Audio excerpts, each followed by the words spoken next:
байцгаана уу? Өнөөдөр бид нар Оромгийн соронзон орны индукцийн шугамыг соронзон зүү болон тогтмол гүйдлийн үүсгээр ашиглан хэрхэн үзүүлэх вэ гэдэг туршилтыг хийж үзье. За тэгэхээр туршилтанд хэрэглэх багжаа танилцуулъя. За үүнд нэгдүгээрт нь бол тогтмол гүйдлийн үүсгэр байна. За энэ бол 5 вольтын тогтмол гүйдлийн үүсгэр байгаа. За тэгээ холбох утас за оромог ийм байна. Тэгэхээр бид нар бол яг үлээ гэхээр зэрэг тогтмол гүйдлийн үүсгүүрээрээ ийшээ гүйдэл өгөөд гүйдэл маань бол оромгоор гүйгээд за цэглогын гүйдлийг хүрээлээд соронзон орон үүсдэг. Тэр соронзон орны индукцийн шугамыг одоо харуулах гэж ингэж соронзон зүү ашиглан туршилт хийж байгаа. Ийм туршилт байна.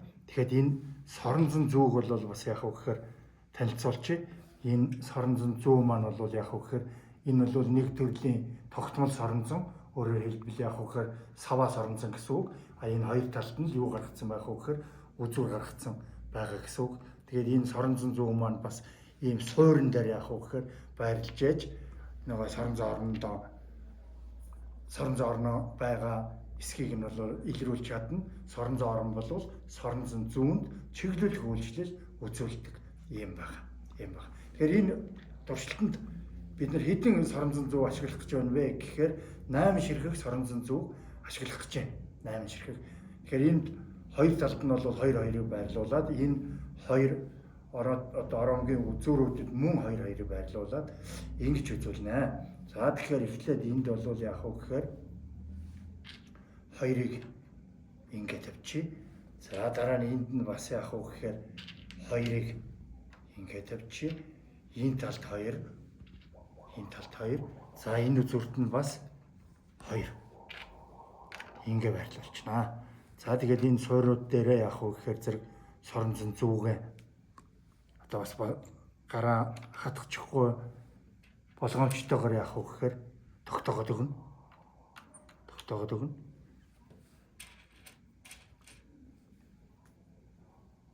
За ингээд сава соронзонгууд зэрэгэлдээ байрлаж байгаа учраас хоорондоо харилцан үйлчлэнэ. Энэ харилцан үйлчлэл нь яаж явагдаж байна вэ? Ямар шүү байдалтай болж байна гэдгийг нь бол бас харж байна. Тэгээд харахаар ямар байх вэ гэхээр зэрэг эдгээр соронзон зүүнүүд эсрэг туйлуудаараа бие биенээ рүүгээ хандан явах вэ гэхээр байрлана. Бие рүүгээ хандан байрлана. За ингээд харахаар энэ одоо докторчсон байгаа энэ хоёрыг харахад бол энэ улаан үзүүр, энэ цагаан үзүүр хоёр бол бие рүүгээ хандсан байдалтай байж байна. За эдгээр одоо бусдын ч гэсэн явах гэхээр докторчоод ингэ байрлуулчихлаа. Гүйдлээ өгж ямар өөрчлөлт гарахыг нь харъя. Гүйдэл өгөхөөр бол яг гэхээр соронзон зүү байрлал нь өөрчлөгдлөө. Одоо тухайлбал бид нэр энэ талыг аваад үзвэл энэ хоёр соронзон зүүний улаан зүүнүүд нь бол нэг тийш хардсан. Тэгээд энд ирэхээр бол ороцсынхаа дотор тал руу чиглэх хандлагатай ингэж харагдаж байна. За энэ баруун талыг одоо миний талаас бол баруун талыг аваад үзвэл мөн тийм байна. За энд байрлаж байгаа хоёр соронзон зүү бол оромгийн дотор тал руу зэрэг цагаан үзүүрээрээ заасан байна.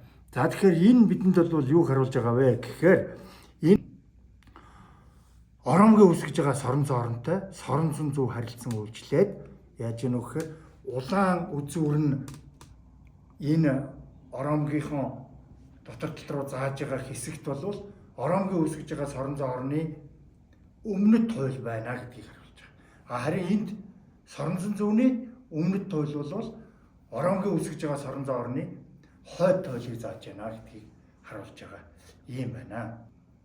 За ингээд энэ туршилтыг бол үзүүлж дууслаа. За энийг хүүхдүүдээр хийлгэж үзэж болно. За хүүхдүүдээр хийлгэж үзэж байгаа тохиолдолд бол яг гэхээр одоо зарим анхаарах юмнууд бол байна. Тухайлбал яг гэхээр зэрэг соронзон зүү болон зүүний суурьнд аль алинд нь үзүүртэй металл байгаа учраас хүүхдүүд гараа хатгах бай, бие бинийгээ хатгах бай гэдэг анхааруулгыг заавал яг өгөхөөр өгч явах хэрэгтэй байдгаа. За ингээд энэ туршилтыг та бүхэн хийж үзэж, за Соронзон орны индукцийн шугамын одоо ерөнхий байдлыг харах боломжтой ийм туршилт байна.